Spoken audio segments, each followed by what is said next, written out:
O elefante na sala que ninguém quer ver.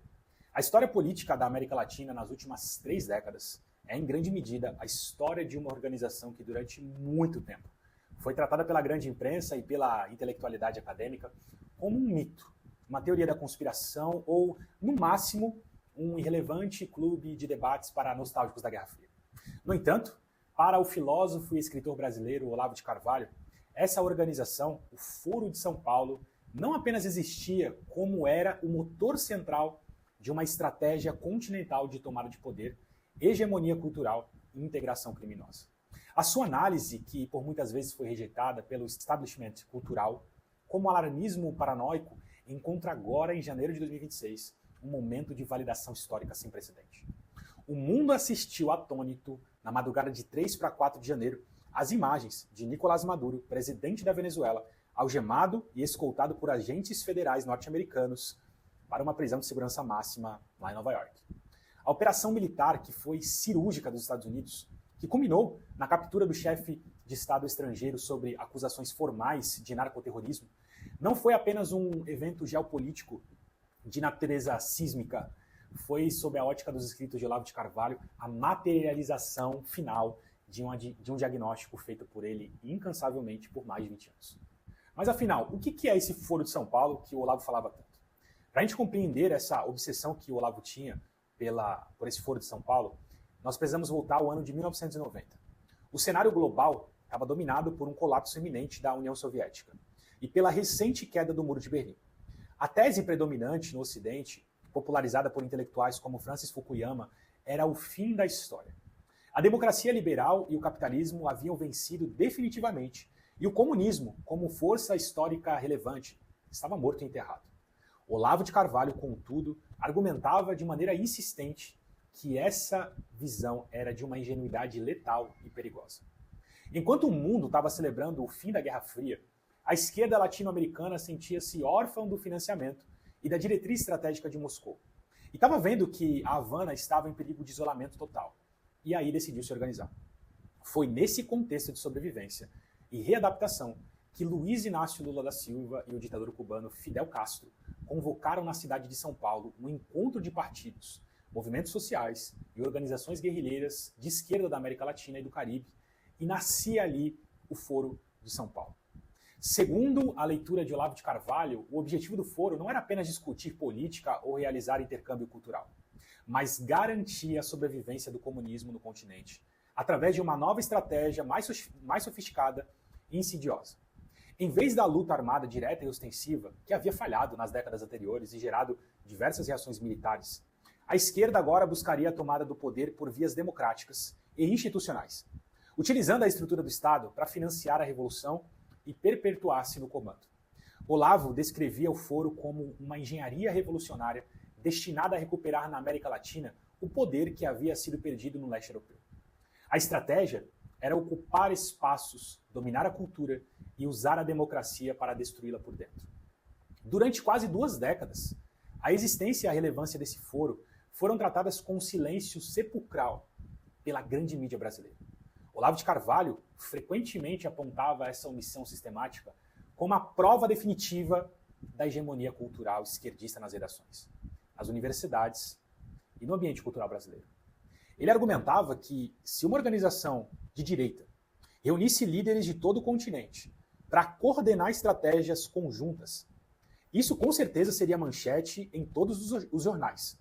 Mas quando a esquerda fazia, unindo presidentes da República a sequestradores e traficantes, o silêncio imperava, ou o assunto era tratado como ridículo.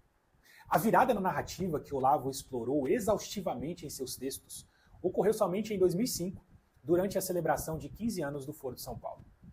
Em um discurso que se tornou a arma fumegante nas análises de Olavo de Carvalho, o próprio Lula admitiu publicamente a importância e a natureza discreta, quase clandestina, da organização.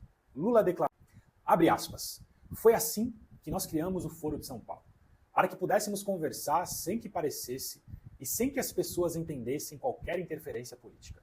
O que aconteceu na Venezuela, a consolidação de Chávez, é resultado do que nós construímos. Fecha aspas. Para Olavo de Carvalho, essa fala não foi apenas um discurso comemorativo, foi a confissão explícita de uma conspiração contra a soberania nacional. Ele argumentava que o presidente do Brasil estava admitindo, sem rodeios, que decisões fundamentais sobre os rumos do continente, do próprio país, eram tomadas em reuniões secretas com líderes estrangeiros. A revelia do parlamento, da justiça e do povo brasileiro.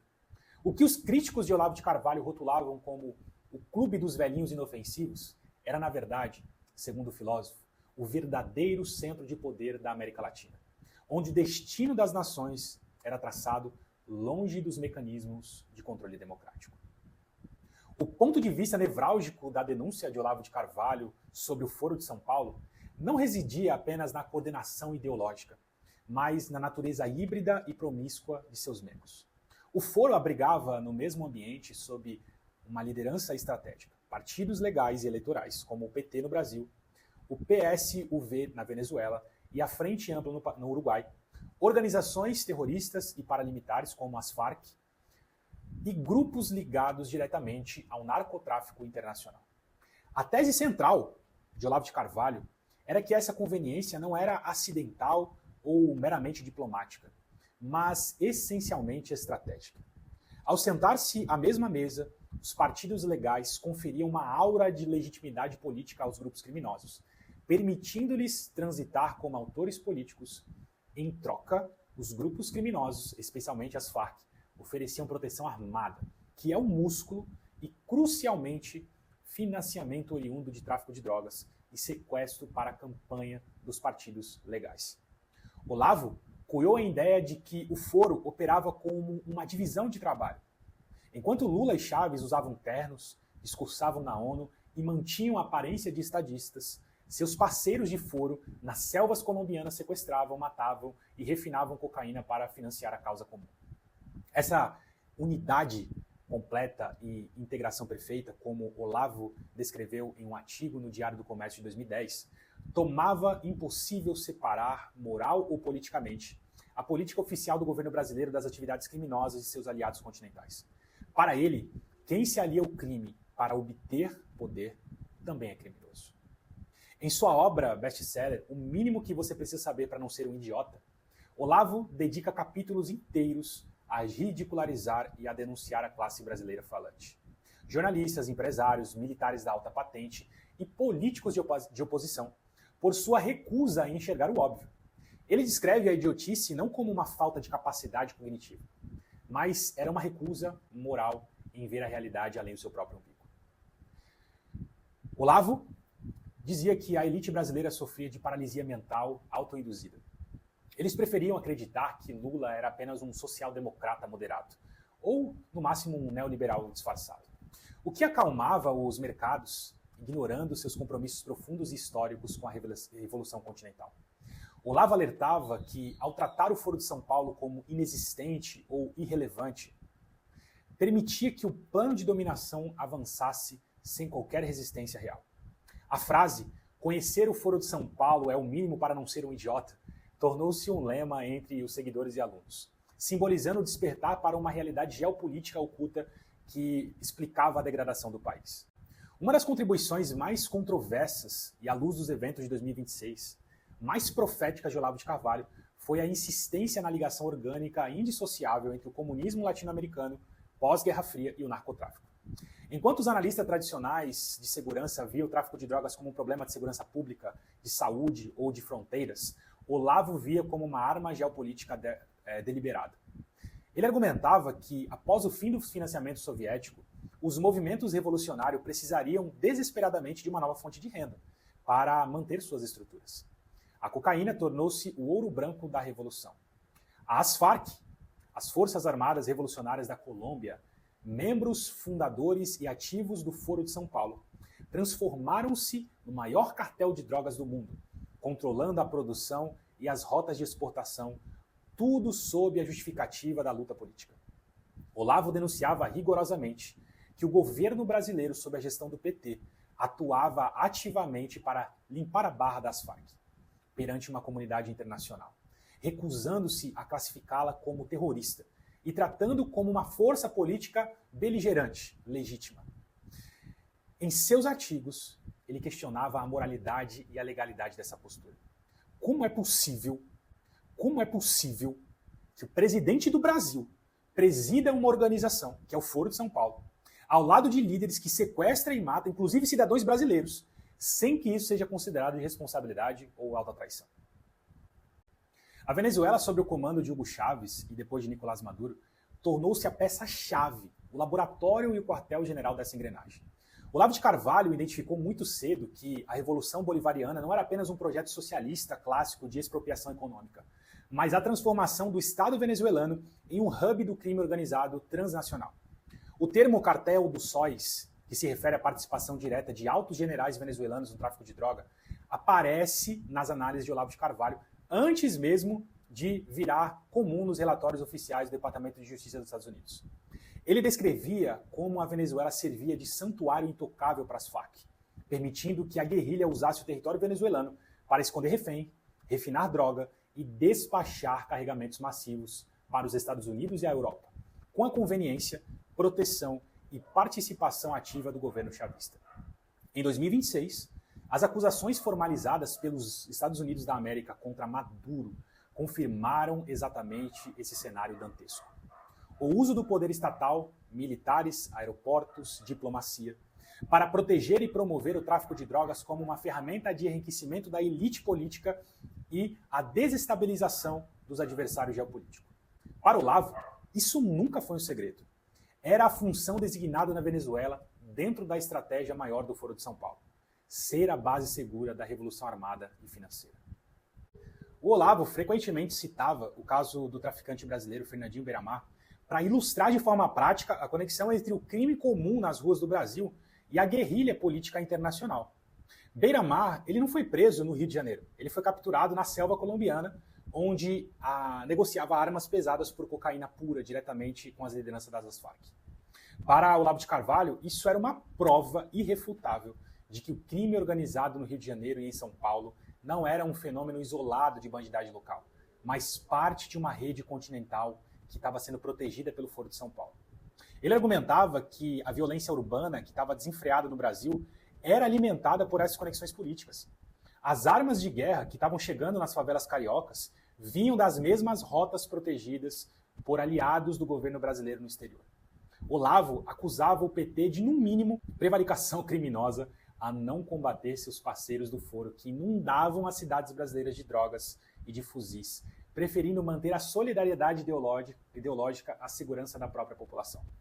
O Foro de São Paulo, abre aspas, é a maior organização política que já existiu no continente. Tem mais de 200 partidos, organizações narcotraficantes, as Farc, sequestradores e o Mirchler, Fernandinho Beiramar, escrevia ele, sintetizando a monstruosidade da aliança. O sangue do Brasil nas veias da ditadura. O financiamento via BNDES. Vamos chamar aqui da exportação de serviços como um eufemismo para o saque. Se o Foro de São Paulo fornecia a coordenação ideológica e o narcotráfico fornecia o caixa para as operações sujas e compra de arma, o Estado brasileiro, sob o comando do PT, forneceu capital legal e institucional para a infraestrutura do projeto bolivariano. Olavo de Carvalho, ele sempre foi um crítico feroz da política das campeãs nacionais e do uso do BNDES, que é o Banco Nacional de Desenvolvimento Econômico e Social, para financiar obras faraônicas em países alinhados ideologicamente, como Venezuela, Cuba, Angola e Moçambique. A narrativa oficial do governo brasileiro era de exportação de serviços de engenharia. Alegava-se que o BNDES não estava enviando dinheiro para a Venezuela, mas pagava empreiteiras brasileiras, como Odebrecht, OAS e Andrade Gutierrez, para realizar as obras lá, que teoricamente gerariam empregos no Brasil. A Venezuela, em teoria, pagaria a dívida ao governo brasileiro com juros, sendo um bom negócio. Olavo, no entanto, via isso como uma transferência direta de riqueza do povo brasileiro para sustentar ditaduras amigas. Um mecanismo de lavagem de dinheiro institucionalizada para manter os parceiros fora do Foro no poder. A lista das obras financiadas pelo Brasil na Venezuela é extensa e muitas investigações comprovaram isso. O BNDES desembolsou bilhões de reais para muitos projetos, em muitos casos, que serviram apenas de forma de desviar recursos. Os principais empreendimentos financiados foram muitos, e muitas dessas obras ficaram inacabadas, abandonadas na selva, ou serviram apenas como vetores de corrupção massiva. O resultado financeiro para o Brasil foi catastrófico. Em 2026, Relatórios indicam que a dívida da Venezuela com o Brasil já ultrapassa a casa dos 12,5 bilhões com o país vizinho em inadimplência. Há anos ignorando cobranças enquanto a sua economia colapsava. Olavo de Carvalho alertava, muito antes do calote se concretizar, que esses empréstimos eram feitos sem garantias, baseados em apenas afinidade ideológica e na cumplicidade política, violando princípios básicos de prudência econômica e interesse nacional. O dinheiro do trabalhador brasileiro, segundo ele, foi queimado para aquecer a tirania chavista. A investigação que o Olavo fazia ia além do prejuízo financeiro direto. Ela apontava para um ciclo de retroalimentação da corrupção que ele chamava de esquema perfeito de poder. As empreiteiras brasileiras, em especial a Odebrecht, não apenas construíam, ou fingiam construir, obras na Venezuela. Elas atuavam como agentes políticos e financiadores do projeto de poder do foro.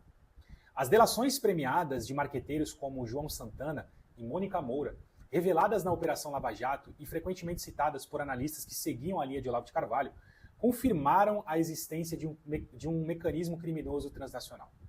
Os depoimentos revelaram que Nicolás Maduro pagava milhões de dólares em dinheiro vivo para campanhas de Hugo Chávez e que havia um fluxo de caixa cruzado. Funcionava assim: o BNDES liberava o dinheiro para a obra. A empreiteira recebia esse dinheiro, separava a propina e a devolvia para os partidos do foro. Um depoimento explosivo e detalhado, a marqueteira Mônica Moura relatou ter recebido 11 milhões em espécie, diretamente das mãos de Nicolás Maduro, na própria sede da chancelaria venezuelana, em Caracas. Ela descreveu como era recebida do gabinete, como o dinheiro era entregue em pastas e como recebia escolta oficial para transportar a fortuna ilícita. Para Olavo, isso confirmava a tese de que o projeto de poder era transnacional e autofágico. O dinheiro roubado da PDVSA, estatal petrolífera da Venezuela, e superfaturada em obras pagas pelo BNDES, financiava a manutenção do PT no poder do Brasil, enquanto o apoio diplomático de Lula garantia a sobrevivência do chavismo. Era uma máquina de poder que se alimentava da miséria dos povos. Mas a pergunta que a gente sempre faz é: por que ninguém fez nada? Diante de um esquema tão vasto e documentado e, segundo o Olavo, tão óbvio para quem quisesse ver, surge a pergunta inevitável: por que a oposição brasileira não reagiu com veemência? Por que o Congresso não parou os repasses do BNDES? A resposta de Olavo de Carvalho reside no conceito fundamental que foi popularizado como o teatro das tesouras. A metáfora das tesouras descreve duas lâminas que parecem se opor e se cortar, mas que estão unidas por um pino central inamovível e, quando funcionam em conjunto, elas cortam qualquer coisa que está no meio. Nesse caso, o povo, a soberania nacional e a direita conservadora. Olavo argumentava que no Brasil, a disputa política entre PT e PSDB era, em essência, uma farsa, um jogo de cena. Ambos eram partidos de esquerda com raízes comuns. O PT, mais radical, marxista, ligado a movimentos de base, de sindicalismo, e o PSDB, mais fabiano, social-democrata, progressista e ligado à elite intelectual e financeira globalista. Segundo essa teoria, o PSDB nunca teve a intenção real de destruir o projeto do PT ou de investigar a fundo as ligações do Foro de São Paulo, pois compartilhava das mesmas premissas ideológicas de esquerda e do mesmo projeto de engenharia social. Eles disputavam cargos, verbas e a gerência do Estado, mas não o modelo de sociedade. Isso explicaria por que líderes tucanos como Fernando Henrique Cardoso jamais denunciaram o Foro de São Paulo com veemência e muitas vezes agiram para abafar investigações que pudessem desestabilizar o sistema político como um todo. Não vamos deixar o Lula sangrar demais. Para Olavo de Carvalho, a ausência de uma direita real permitiu que a esquerda nadasse de braçada por décadas. Olavo também culpava a imprensa e a academia por criar uma espiral de silêncio. Qualquer jornalista político ou cidadão que ousasse falar sobre o Foro de São Paulo, a ligação do PT com as Farc ou o narcotráfico, era imediatamente rotulado de louco, teórico da conspiração, ou extremista de direita, ou ressentido da ditadura. Essa tática de assassinato de reputação, segundo ele, servia para intimidar dissidentes e manter a hegemonia da narrativa. Olavo se orgulhava de ter rompido esse cerco praticamente sozinho, armado apenas com um computador e com seus cursos online. Seus livros, aulas e artigos criaram uma massa. a nova direita, que começava a questionar a versão dos fatos e a exigir a verdade. Ele dizia ter fornecido o vocabulário e os conceitos, como o próprio Teatro da Tesoura e o livro dele bem famoso, O Imbecil Coletivo, que foram necessários para que o brasileiro médio entendesse a realidade política além das aparências televisivas. A eleição de 2018 e a queda temporária do PT foram vistas por ele como fruto desse despertar, embora ele alertasse que a estrutura do foro ainda estava intacta e perigosa. A Venezuela de janeiro de 2026 é um retrato acabado, trágico e irrefutável do que Olavo de Carvalho previa para qualquer nação que seguisse o receituário do Foro de São Paulo. Miséria generalizada, tirania brutal e criminalidade desenfreada fundida no Estado. O país, dono das maiores reservas de petróleo do mundo, viu sua população fugir de fome, em um êxodo semelhante ao êxodo bíblico. Suas instituições serem aparelhadas por agentes cubanos, russos e iranianos, e seu território ser retalhado por guerrilhas e cartéis de drogas. Olavo sempre argumentou que o socialismo não dá errado, como dizem os liberais. Ele funciona exatamente como planejado para concentrar poder absoluto na mão de um líder ou de uma elite burocrática, enquanto empobrece a população para torná-la dependente das migalhas do Estado. A Venezuela não foi um desvio ou um erro de percurso. Foi o sucesso máximo do modelo do foro. A aplicação prática de teoria de dominação total. No dia 3 de janeiro de 2026, a profecia geopolítica atingiu seu clímax cinematográfico. Em uma operação coordenada pela administração dos Estados Unidos, as forças especiais americanas e os agentes da DEA realizaram uma incursão cirúrgica e capturaram Nicolás Maduro e sua esposa Cília Flores. As acusações formais apresentadas pelo Departamento de Justiça dos Estados Unidos espelharam quase ipsis literis as denúncias feitas por Olavo de Carvalho há décadas. Conspiração para narcoterrorismo, o uso deliberado do tráfico de drogas como arma assimétrica contra a sociedade americana, importação de cocaína, o envio de toneladas de drogas em conluio direto com as Farc e cartéis mexicanos. Posse de armas de guerra, uso de metralhadoras, dispositivos destrutivos para proteger a infraestrutura do tráfico. A recompensa de 50 milhões oferecidas por sua cabeça e subsequente prisão confirmam que a maior potência do mundo finalmente passou a tratar o regime venezuelano não como um governo legítimo com o qual se negocia, mas como uma organização criminosa que se combate. Exatamente como Olavo de Carvalho sempre disse. A operação expôs ao mundo que o Palácio de Miraflores era, na verdade, a sede de um cartel. A reação imediata do presidente brasileiro Luiz Inácio Lula da Silva à prisão de seu antigo aliado e companheiro de foro foi sintomática e reveladora. Lula condenou veementemente a operação americana, classificando como inaceitável o ataque à soberania e um precedente perigoso para as relações internacionais. Em suas declarações, ele evitou citar os crimes imputados a Maduro, focando inteiramente na crítica ao método de intervenção extraterritorial dos Estados Unidos. Para um observador treinado, na ótica de Olavo de Carvalho, essa defesa apaixonada da soberania é uma cortina de fumaça. Olavo diria que Lula não está defendendo a Venezuela ou o povo venezuelano, mas sim o seu próprio cúmplice à estrutura do foro. A soberania invocada é a soberania do Foro de São Paulo, de operar seus crimes transnacionais sem interferência externa. O medo real que transparece nas notas do Itamaraty não é a invasão imperialista, mas o que Nicolás Maduro pode dizer numa sala de interrogatório blindada em Nova York. A linha vermelha, cruzada pelos Estados Unidos, não foi a fronteira da Venezuela, mas a impunidade da aliança esquerdista. O que Maduro sabe não é apenas o que um ditador deposto e humilhado tem a dizer. Ele é o arquivo vivo e ambulante de 30 anos de história do Foro de São Paulo. Ele estava lá, jovem, quando Lula e Fidel criaram a organização.